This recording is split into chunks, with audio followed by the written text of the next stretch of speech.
পৌষ সংক্রান্তি। এই দিনের তাৎপর্য অনেক। চলুন ছন্দে ছন্দে জেনে নেওয়া যাক।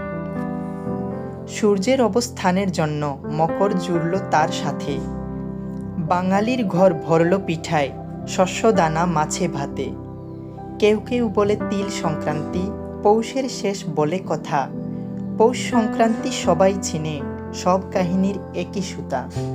এই দিনেরই পুণ্য গাথা গাইছেন সব গুণীজন। চলুন দেখি জানি সবাই এই দিনের কি বিবরণ।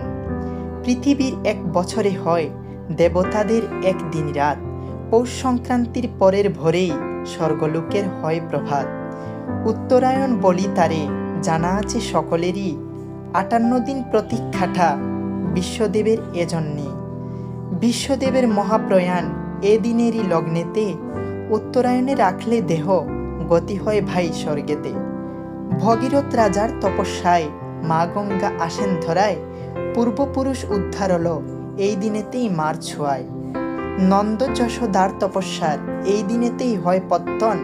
তাই তো পুত্র রূপে এলেন নন্দের ঘরে নারায়ণ।